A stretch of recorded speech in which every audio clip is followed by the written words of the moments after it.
A'udzubillahiminasyaitonirrajim. Bismillahirrahmanirrahim. Assalamualaikum warahmatullahi wabarakatuh. Teman-teman, hari ini kita akan masuk lagi pada pembelajaran yang baru, pembelajaran tentang Al-Quran dan toleransi. Tapi kita akan terfokus juga pada Al-Quran. Bila nanti suatu hari nanti kalau misalnya kita punya waktu, kita akan masuk pada toleransi atau tasamuh dalam hadis-hadis. Sekarang kita akan mencoba masuk dulu dalam Al-Quran. Kalau kita melihat Al-Quran secara keseluruhan, dalam Al-Quran terdapat seruan dari Allah yang menggunakan kata ya ayyuhan nas, artinya wahai manusia. Seruan ini bila dilihat dari ayat sangat bersifat umum dan menyapa umat manusia, tidak khusus kepada umat Islam. Jadi ada seruan dari Allah kepada manusia itu dengan kata ya ayyuhan nas. Jadi Allah pun masih menyeru pada manusia. Jadi bukan hanya pada umat Islam, bukan hanya pada orang beriman. Sedangkan yang khusus kepada umat Islam digunakan kata dalam Al-Quran itu digunakan kata ya ayyuhallazina amanu. Amanu, wahai orang-orang yang beriman.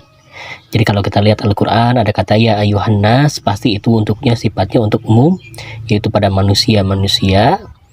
Dan kalau ada kata-kata ya ayyuhalladzina amanu, itu khusus ayat itu untuk orang-orang berislam atau orang-orang beriman. Nah, di sana kita bisa ketahui ternyata Allah Ta'ala sudah mengakui keberadaan manusia yang lain selain umat Islam itu. Jadi selain orang beriman diakui juga orang-orang yang non beriman. Nah, itu menunjukkan bahwa Allah Ta'ala menunjukkan sikap pluralis, sikap tasamuh, untuk moderat, untuk melihat juga keberadaan orang lain, bahwa orang lain itu tidak boleh disepelekan, tapi harus diakui keberadaannya. Gitu. Oke, kita masuk pada surat Al-Hujurat ayat 13. Dalam ayat ini diawali kata wahai manusia, ya ayyuhan nas, gitu ya. Kemudian kalau kita lihat di terjemahnya, kemudian masuklah pada persoalan penciptaan manusia dari seorang laki-laki dan seorang perempuan. Jadi pada ayat 13 itu, ayat 14, ayat 13 Al-Hujurat itu disebutkan bahwa manusia diciptakan dari seorang laki-laki dan seorang perempuan. Dari keduanya melahirkan manusia yang beraneka bangsa dan aneka suku. Dari perbedaan ini manusia dianjurkan untuk, dari beraneka bangsa dan aneka suku ini kemudian kita dianjurkan untuk mengenal satu sama lain. Digunakan katanya lita'arafu. Dalam lita'arafu artinya saling mengenal, baik budaya maupun agama yang dianutnya. Dari seluruh umat manusia yang beraneka ragam itu, dalam pandangan Allah dalam Al-Quran Hujurat 13 itu, bahwa yang paling mulia hal ini yang digunakan adalah kata takwa.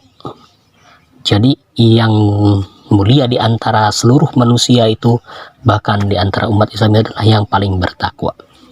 Apa disebut takwa? Takwa itu artinya dia adalah menjalankan kebaikan, kebenaran, dan menghindar dari perbuatan buruk dan tidak melanggar norma-norma yang berlaku di masyarakat atau di dunia ini. Oke.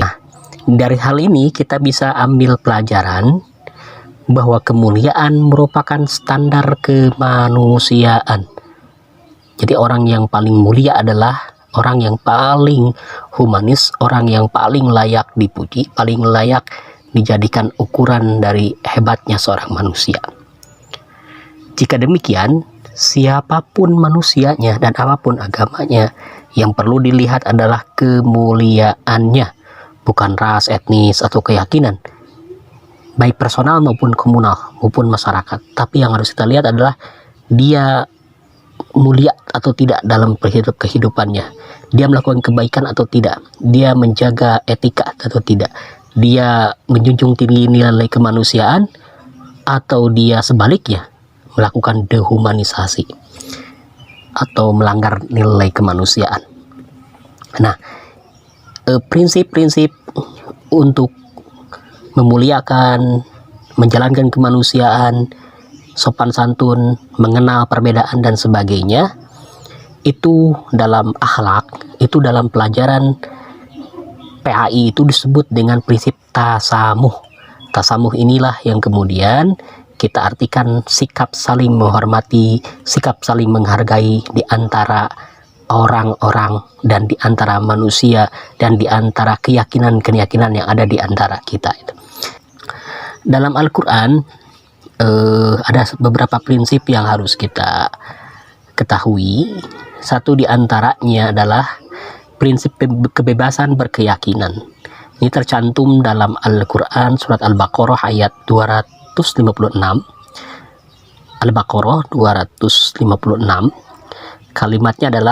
Ayatnya adalah la ikraha fiddin. Tidak ada paksaan dalam beragama.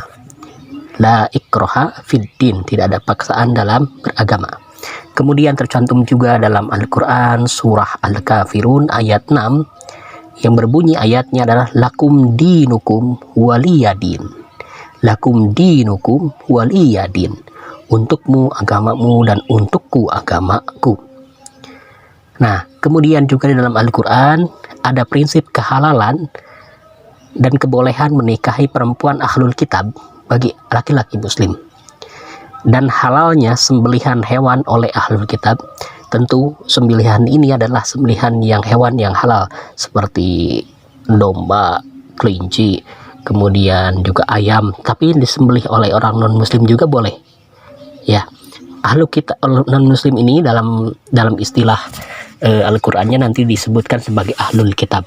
Ahlul kitab itu adalah orang-orang yang beragama selain agama Islam, tapi yang masih jalurnya berasal dari Nabi Adam, para nabi. Baik, kita lanjutkan. Bahwa di dalam Al-Quran surah Al-Maidah 69, Al-Baqarah 62 dan Al-Hajj 17, man amana billah wal yaumil akhir wa amila sholihan. Nah, di sana disebutkan barang siapa yang beriman kepada Allah dan hari akhir dan melakukan kebaikan, baik itu orang Islam, orang Nasrani, itu orang Kristen, Yahudi, Majusi atau Sabiin, maka mereka itu akan selamat, maka mereka itu akan mendapatkan pahala dari Tuhannya. Nah, dengan demikian dari ketiga ayat tersebut kita bisa pahami bahwa prinsip beriman kepada Allah, hari akhir, meyakini ada hari akhir, melakukan kebaikan adalah syarat utama seseorang dalam beragama bisa dianggap orang yang selamat atau orang yang baik dalam agamanya. Terima kasih. Aku qouli hadza wa astaghfirullah li wa lakum.